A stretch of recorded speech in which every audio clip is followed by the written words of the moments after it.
വിദ്യാർത്ഥികളുടെ കൺസെഷൻ ഇനി ഡിജിറ്റലാകും. ഒരൊറ്റ QR കോഡിൽ എല്ലാം അറിയാനാകും. സ്വകാര്യ ബസ്സുകളിലെ കൺസെഷൻ ഓൺലൈൻ സംവിധാനത്തിലൂടെ നടപ്പാക്കുന്നതിലൂടെ ബസ് ജീവനക്കാർക്കും വിദ്യാർത്ഥികൾക്കും ഇടയിലുള്ള തർക്കങ്ങൾക്ക് അവസാനമാകുമെന്നാണ് പ്രതീക്ഷ.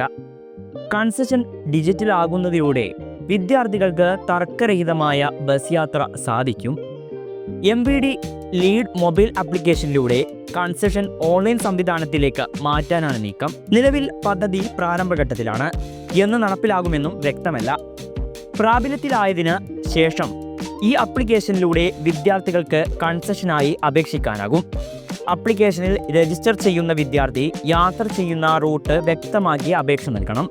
കൂടാതെ വിദ്യാഭ്യാസ സ്ഥാപനങ്ങൾ അപേക്ഷയിലെ വിവരങ്ങൾ സ്ഥിരീകരിച്ച് ശുപാർശ നൽകണം. ഇതെല്ലാം പരിശോധിച്ചതിന് ശേഷമാകും അധികൃതർ കൺസെഷന് അനുവദിക്കുക.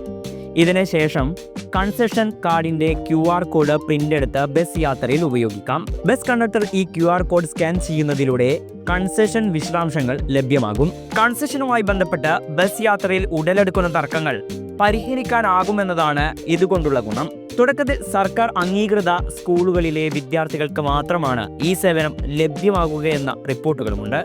പിന്നീട് ഇത് കൂടുതൽ സ്കൂളുകളിലേക്കും വ്യാപിക്കും. കൂടുതൽ വാർത്തകൾക്കും വിശേഷങ്ങൾക്കും news tag live TV subscribe ചെയ്യുക.